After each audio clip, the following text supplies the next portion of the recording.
आपका हमेशा मुस्कुराना, हमेशा प्रसन्न रहना और स्वस्थ रहना जीवन की बेहतरीन खुशियां देता है और आपको इस दुनिया का सबसे सुखी इंसान भी बनाता है। आज की जो कहानी मैं आपको सुनाने जा रहा हूँ, इस कहानी में सारी दुनिया का ज्ञान समाहित है और सभी मुसीबतों का समाधान भी है। इसीलिए इस कहानी को आखिर तक जरूर सुनिए। बहुत समय पहले की बात है। एक छोटा सा नगर था। उस नगर में एक बहुत ही धनी सेठ रहा करता था। उस धनवान सेठ के पास कहने को तो सब कुछ था, किसी चीज की कोई कमी नहीं थी। उस धनवान सेठ ने अपने जीवन में बड़े बड़े मुकाम हासिल किए थे। उसने अपने जीवन में कई सफलताएं प्राप्त की थीं। वो जिस नगर में भी व्यापार शुरू करता तो उसे सफलता मिलना निश्चित था। वो अपने जीवन में कभी भी हारा नहीं था। उसका व्यापार भी खूब जोरों से चल रहा था।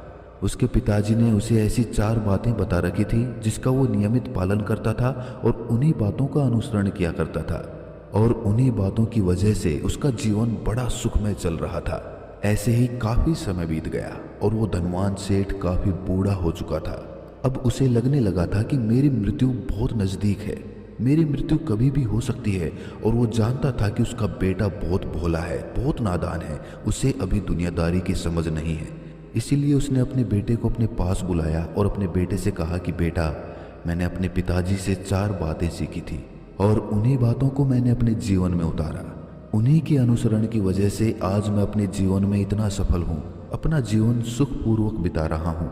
उन्हीं बातों के कारण आज मैं इतना संतुष्ट हूँ और इतना धनवान सेठ हूँ। ना ही मुझे कभी कोई बीमारी हुई और ना ही कभी कोई धन की कमी हुई। और तुम देख ही पा रहे हो कि मैं इस नगर का सबसे धनवान आदमी हूँ। लेकिन आज मेरे पास जो कुछ भी है मैं उससे संतुष्ट हूँ, मैं खुश हूँ। लेकिन मैं चाहता हूँ कि तुम मुझसे भी आगे बढ़ो, तुम और नाम कमाओ, तुम और धन कमाओ, लोग तुम्हारे बारे में जाने, तुम्हें पहचाने। क्योंकि हमारा समय कुछ और था और तुम्हारा आने वाला समय कुछ और ही है।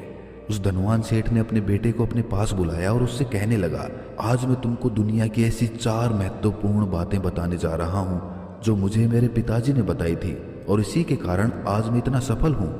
यदि तुमने इन बातों को अपने जीवन में उतार लिया, इनका नियमित तौर पर पालन किया, इनका अनुसरण किया, तो तुम भी अपने जीवन में बहुत धनवान बन जाओगे, अपने जीवन को बहुत सुखपूर्वक बिताओगे।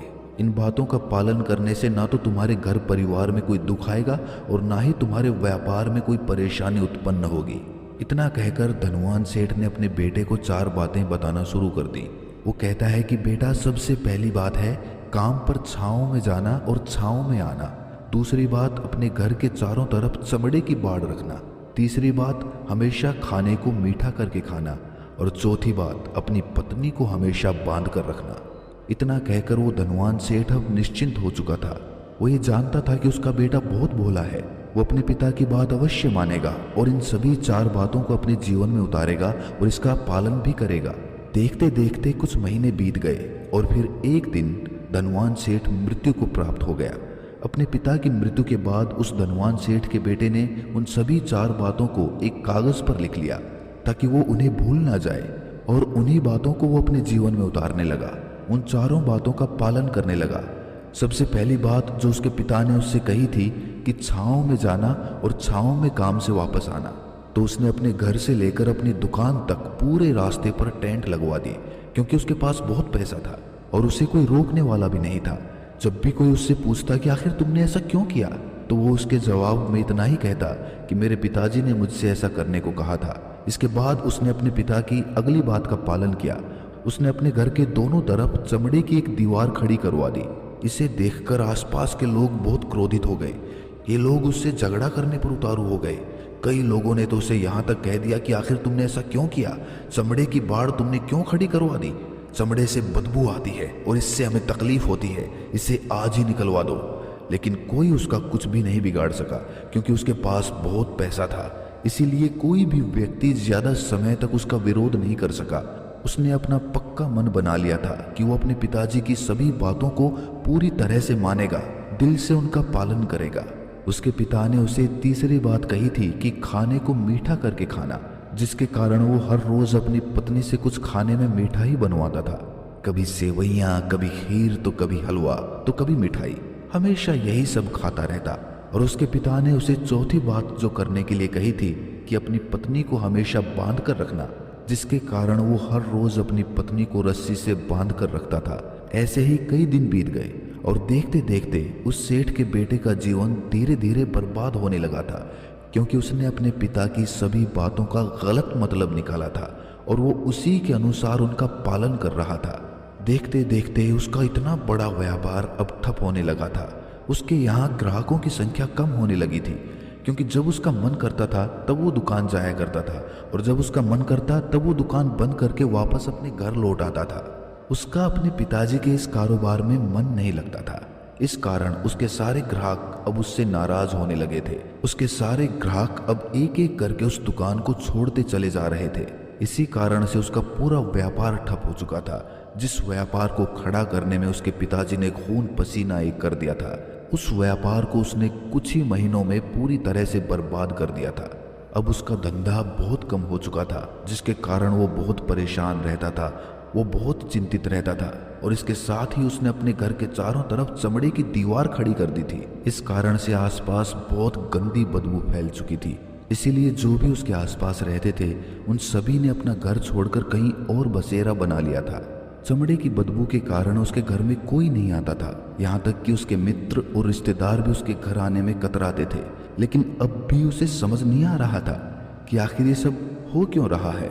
वो बहुत परेशान रहने लगा था और हमेशा मीठा भोजन किया करता था, जिसके कारण उसका वजन बहुत ज़्यादा बढ़ चुका था और इस मोटापे के कारण उसके शरीर में न जाने कितनी सारी बीमारियों ने अपना घर बना लिया था। आए दिन उसके घर में चिकित्सक आने लगे। इन्हीं कारणों से उसका पैसा इन चीज़ों में बर्बाद होने लगा और अपने पिता की चौथी बात जो उसने मानी थी वो थी अपनी पत्नी को बांध कर रखना, जिसकी वजह से उसकी पत्नी उससे नाराज़ हो गई और वो घर छोड़कर अपने मायके लौट गई। उसने अपनी पत्नी को मनाने की बहुत कोशिश की, तरह तरह के उपाय किए, लेकिन उसकी पत्नी बिल्कुल नहीं मानी। और वैसे भी कोई भी व्यक्ति ऐसे आदमी के साथ क्यों रहना चाहेगा जो बेवजह ही उसे बांध कर रखता हो। देखते देखते अब उस सेठ के बेटे का पूरा जीवन बर्बाद हो चुका था। ना ही उसके पास व्यापार बचा था, ना ही धन बचा था, ना ही उसकी पत्नी और ना ही वो रिश्तेदार जो पैसों के लिए उसके पास घूमा करते थे। और तो और अब उसकी तबीयत भी ठीक नहीं रहती थी, जिसके कारण वो बहुत चिंतित रहने लगा था, बहुत परेशान रहने लगा था। उसे ये सब समझ नहीं आ रहा था कि आखिर ये हो क्या रहा है और क्यों हो रहा है। इन सभी बातों को लेकर वो बहुत परेशान रहता और मन ही मन अपने पिताजी को कोसा करता। पिताजी, आपने तो मेरा पूरा जीवन बर्बाद कर दिया। आपकी उन 4 बातों के कारण मुझसे सब कुछ छिन चुका है। ना तो मेरे पास व्यापार रहा, ना ही धन दौलत, ना ही रिश्तेदार, ना ही पत्नी, और यहाँ तक कि मेरा स्वास्थ्य भी ठीक नहीं रहता। आप ही के कारण मेरा पूरा जीवन बर्बाद हो चुका है। यदि मैंने आपकी वो 4 बातें ना मानी होती, अपने जीवन में उनको ना उतारा होता, तो आज मैं सुख में जीवन जी रहा होता। आपकी इन 4 बातों पर चलकर मुझे क्या मिला? मैंने एक आज्ञाकारी बेटे की तरह आपकी सारी बातें भली भांति मानी, उन पर यकीन किया, उनका पालन किया, लेकिन मैं ही मूर्ख था जो मैंने आपकी सारी बातों पर अंधा विश्वास कर लिया। इतना कहकर वो फूट फूट कर रोने लगा। तभी उसे एक दिन पता चला कि उसके पास के नगर में एक साधु आए हुए हैं और वो साधु सभी समस्याओं का हल बताते हैं, चाहे फिर वो कैसी भी समस्या हो। वो सन्यासी झट से उसका हल बता देते हैं। इसीलिए उसने सोचा कि चलो एक बार मिलकर देखता हूँ, हो सकता है कि मेरी भी समस्या का समाधान मुझे मिल जाए। इसी आशा के साथ वो उन साधु के पास पहुंचा। वहां पहुंचकर वो सीधा उनके चरणों में जा गिरा और जोर जोर से रोने लगा। वो कहने लगा कि गुरुवर, अब आप ही मुझे बचा सकते हैं। मेरे पिताजी ने मेरा पूरा जीवन बर्बाद कर दिया। आज मेरी जो भी हालत है वो सब मेरे पिताजी के कारण ही है। मेरे पिताजी ने मुझे जैसा कहा था मैंने वैसा ही किया। हमेशा एक अच्छे बेटे की तरह उनकी सारी बातें मानी, अपने सारे फर्ज निभाए, और देखिए मेरे पिताजी ने मेरे साथ क्या किया। मरते मरते भी वो मुझे गलत बात सिखा गए और उसका खामियाजा मुझे अब तक भुगतना पड़ रहा है, क्योंकि मैंने उनकी बातों को अपने जीवन में उतारा, उनका पालन किया, और देखिए आज मेरे साथ क्या हो गया। मेरा पूरा जीवन बर्बाद हो चुका है। लेकिन मैं अब तक ये नहीं समझ पाया कि पिताजी ने मेरे साथ ऐसा क्यों किया। क्या मैंने उनके साथ कुछ गलत किया था? इतना कहकर वो उन साधु के सामने और जोर जोर से रोने लगा था। तभी वो सन्यासी उस सेठ के बेटे से कहते हैं कि बेटा चुप हो जाओ, पहले मुझे सारी बात बताओ, आखिर तुम्हारे साथ हुआ क्या है? तुम आखिर क्यों रो रहे हो? तुम्हारी इस परेशानी का कारण क्या है? सन्यासी के पूछने पर सेठ के बेटे ने एक पर्ची उनके हाथ में रख दी जो उसके पिता ने मृत्यु के पहले लिखवाई थी, जिसमें उन सारी 4 बातों का उल्लेख किया गया था। उस सन्यासी ने पर्ची ली और उसे पढ़ने लगे और उन्होंने जैसे ही उसे पढ़ा वो जोर जोर से हंसने लगे और वो उस सेठ के बेटे से कहने लगे, तुम्हारे पिता ने तुम्हें दुनिया की सबसे बड़ी सीख दी, सबसे बड़ा ज्ञान दिया, लेकिन तुम उसे समझ नहीं पाए, तुम उसका सही से पालन नहीं कर पाए और कहते हो कि तुम्हारे पिता ने तुम्हें गलत बातें सिखाई हैं। तुम्हारे पिताजी तो तुम्हारी परीक्षा ले रहे थे, तुम उनकी बातों का सही मतलब निकाल पाते हो कि नहीं? यदि वो चाहते तो इसका मतलब तुम्हें अच्छी तरह से बता सकते थे, लेकिन वो चाहते थे कि तुम इन बातों का मतलब खुद से जानो, खुद से समझो कि इन बातों का मतलब क्या है। लेकिन अब तो प्रतीत होता है कि मानो तुम्हारी बुद्धि बिल्कुल भ्रष्ट हो चुकी है। तुमसे बड़ा मूर्ख मैंने आज तक नहीं देखा। जिसके पास दुनिया का इतना बड़ा ज्ञान हो वो इतना मूर्ख कैसे हो सकता है? तुम्हारे पास कोई ज्ञान नहीं है, तुमने कोई भी ज्ञान अर्जित नहीं किया। अगर तुम इन बातों का सही मतलब समझ चुके होते तो तुम अपने जीवन में अपने पिता की तरह ही सफल होते, खुश होते और तुम्हारा जीवन सुखपूर्वक बीत रहा होता। लेकिन तुम इतने बड़े मूर्ख हो कि तुमने अपने पिता की बातों का गलत मतलब निकाल लिया। इन बातों के मतलब के बारे में तुमने सोचा ही नहीं। उन्होंने जैसा कहा तुमने वैसा ही करना शुरू कर दिया। यदि तुम्हें इन बातों का मतलब पता नहीं चल रहा था तो तुम किसी ज्ञानी आदमी से मिल सकते थे। जैसा तुमने अपने पिता की इन बातों को समझा है, इसका मतलब वैसा नहीं है। इस पर उस धनवान सेठ का बेटा पूछता है कि गुरुवर, आप कहना क्या चाहते हैं? क्या मैं अपने पिता की बातों को सही से समझ नहीं सका? और वैसे भी इसमें समझने लायक है क्या? उन्होंने तो सब कुछ साफ साफ ही बताया था और मैंने तो उन्हें अपने जीवन में इसी तरह से उतारा था, तो फिर मैंने गलत क्या किया?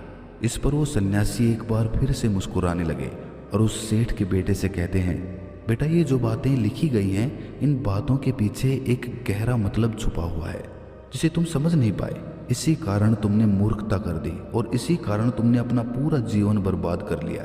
लेकिन अब भी कुछ नहीं बिगड़ा, अब भी तुम्हारे पास बहुत समय है। यदि तुम चाहो तो अब से मेहनत करके अपने पूरे जीवन को बदल सकते हो। सेठ का बेटा हक्का बक्का होकर सन्यासी की बातें सुन रहा था। उसके मन में उथल पुथल मची हुई थी। उसने झट से पूछा कि कृपया करके मुझे उन 4 बातों का मतलब समझाइए, आखिर उन बातों का क्या मतलब है?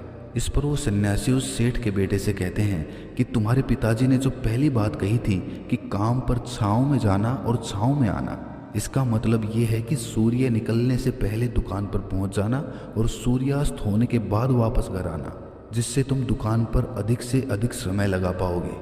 तुम उस काम को अच्छी तरह से समझ पाओगे, उस काम को अच्छी तरह से कर पाओगे। लेकिन तुमने तो इसका मतलब ही बदल दिया। तुमने तो अपने घर से लेकर दुकान तक ऐसा टेंट लगवा दिया जिससे तुम छाँव में आ सको और छाँव में ही जा सको। अब तुम ही बताओ, क्या तुमने अपने पिताजी की इन बातों का सही मतलब समझा था? ये सुनकर सेठ का बेटा और जोर से रोने लगा और कहने लगा कि हे गुरुवर, मेरी ही गलती थी। मैंने अपने पिताजी की इन बातों का गलत मतलब निकाला और इसी कारण से आज मैं पूरी तरह से बर्बाद हो चुका हूँ। मैं ही सबसे बड़ा मूर्ख था। मेरे पिताजी ने तो मुझे इतना महत्वपूर्ण ज्ञान दिया था, लेकिन मैं उस हीरे को पत्थर समझ बैठा। आगे सेठ का बेटा उन गुरुवर से कहता है कि हे गुरुवर, दूसरी बात क्या है, उसका अर्थ क्या है? वो सन्यासी दूसरी बात का अर्थ समझाते हुए कहते हैं कि चमड़े की बाड़ बनवाने का अर्थ है कि तुम अपने घर में कुत्ता या बिल्ली पालना। जब तुम अपने घर में कुत्ता या बिल्ली पाल लोगे तो वो तुम्हारे घर की चारों ओर से रक्षा करेगा, जिससे तुम्हारी धन दौलत पूरी तरह से सुरक्षित रहेगी और वो तुम्हें तुम्हारे दुश्मनों से भी बचाएगा और तुम बेफिक्र होकर दुकान पर मन लगाकर काम कर सकोगे। चमड़े की बाड़ बनवाने का असली मतलब यही है, लेकिन तुमने तो चमड़े की बाड़ बनवाने का मतलब कुछ और ही निकाल लिया।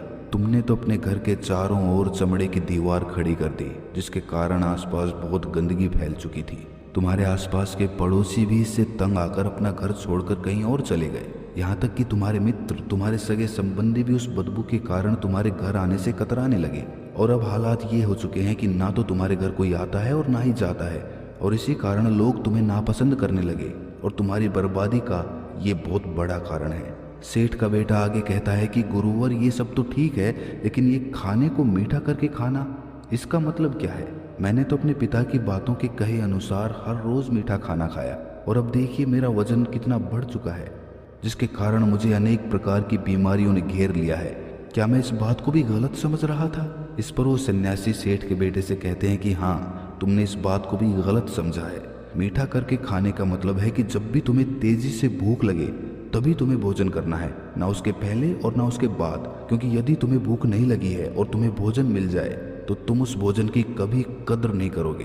वो रोटी तुम्हें कभी मीठी नहीं लगेगी, फिर चाहे वो भोजन कितना भी स्वादिष्ट क्यों ना हो, उसकी कद्र तुम कभी नहीं करोगे। लेकिन जब आदमी को जोरों से भूख लगी हो तो उसके सामने यदि सूखी रोटी भी हो तो उसे वो बहुत पसंद करता है, पूरे मन से उसे खाता है, उसे प्रेम पूर्वक खाता है, उसका आदर करता है, उसका सम्मान करता है और वो रोटी उसे खाने में मीठी लगती है। इसीलिए तुम्हारे पिताजी ने ये कहा था कि भोजन मीठा करके खाना, जिससे तुम्हारा स्वास्थ्य भी अच्छा रहेगा। क्योंकि जब एक व्यक्ति को भूख लगी होती है उस समय जब वो खाना खाता है तो वो भोजन उसके शरीर में अमृत के समान काम करता है। और वहीं पर जब किसी आदमी को भूख न लगी हो और ऐसे समय पर वो भोजन करे तो वो भोजन विष के समान होता है। लेकिन तुमने तो इस बात का भी गलत मतलब निकाल लिया और तुम हर रोज मीठा खाने लगे, तुम्हारा वजन बढ़ने लगा और अब तुम्हारा स्वास्थ्य भी बिगड़ चुका है। और यही तुम्हारी तीसरी गलती थी जिससे तुम्हारा जीवन बर्बाद हो रहा था। सेठ के बेटे ने चौथी बात का मतलब पूछा कि अपनी पत्नी को हमेशा बांध कर रखना, इसका अर्थ क्या है? क्या मैंने इसका भी गलत मतलब निकाला था? इस पर सन्यासी कहते हैं कि हाँ बेटा, अपनी पत्नी को बांध कर रखने का मतलब ये नहीं है कि तुम हर रोज उसे रस्सी से बांध कर रखो, बल्कि इसका मतलब तो ये है कि जब भी तुम दोनों के बीच में कोई मतभेद हो जाए, कुछ नोक झोंक हो जाए, तो तुम अपनी पत्नी पर हाथ मत छोड़ो। जब तक एक स्त्री का पति उसके साथ रिश्ते में बंधा होता है तब तक वो अपने रिश्ते को पूरी तरह से निभाने की कोशिश करती है। और ऐसे समय पर यदि तुम्हारे बीच कुछ नोक झोंक हो जाए, कुछ गलतियां हो जाए और ऐसे समय पर तुम अपनी स्त्री पर हाथ छोड़ते हो तो वो तुम्हें छोड़कर चली जाएगी। लेकिन इसके विपरीत अगर तुम हाथ नहीं छोड़ते तो वो तुम्हें कभी छोड़कर नहीं जाएगी। इसीलिए इसका मतलब ये नहीं है जो तुम समझ रहे हो। सही मतलब समझोगे तो तुम्हारा जीवन खुशहाली से भर जाएगा। तुम्हारे पिताजी ने जो तुम्हें ज्ञान दिया था वो दुनिया का अद्भुत ज्ञान था, लेकिन अपनी मूर्खतावश तुमने उस ज्ञान का गलत मतलब निकाला और जिसका नतीजा आज तुम्हारी पत्नी तुम्हें छोड़कर जा चुकी है, तुम्हारे कोई मित्र, तुम्हारे रिश्तेदार तुम्हारे घर नहीं आते हैं और साथ ही साथ तुम्हारा व्यापार भी चौपट हो चुका है। अब तुम्हें इन बातों का सही मतलब समझ में आ चुका है। अपनी पत्नी से जाकर माफ़ी मांगो, अपने घर में से चमड़े की बाड़ हटाओ और हमेशा अपनी दुकान पर सूर्योदय से पहले जाना और सूर्यास्त होने के बाद घर वापस आना, ताकि तुम ज़्यादा से ज़्यादा समय अपने व्यापार को समझने में दे सको। और इस प्रकार के अगर तुम कार्य करोगे तो तुम्हारा जीवन हमेशा सुखपूर्वक रहेगा, हमेशा खुशहाली से भरा रहेगा। खाना तभी खाओ जब तुम्हें बहुत तेज़ भूख लगी हो, ताकि तुम उस खाने की कद्र समझ सको, उसका सम्मान कर सको। इस तरह तुम्हारा स्वास्थ्य भी ठीक रहेगा और तुम्हारे जीवन में कोई परेशानी नहीं आएगी। तो आज से ही इन बातों का सही से पालन करना शुरू करो, ताकि तुम्हारा जीवन फिर से अपनी धारा पर आ सके। अपने पिता की तरह तुम भी सुखपूर्वक अपना जीवन बिता सको, उन्हीं की तरह तुम नाम और सम्मान कमा सको। इसके बाद सेठ का बेटा उस सन्यासी को कोटि कोटि प्रणाम करके उनके चरणों में नतमस्तक होकर वहाँ से प्रस्थान कर जाता है और सबसे पहले अपनी पत्नी को अपने मायके से वापस लेने के लिए जाता है। तो दोस्तों, कैसी लगी ये कहानी आपको कमेंट सेक्शन में ज़रूर बताना, और अच्छी लगी हो तो इस चैनल को सब्सक्राइब करके नोटिफिकेशन बेल को ज़रूर प्रेस कर देना। तो मिलते हैं अगली कहानी में, तब तक के लिए अपना ख्याल रखें।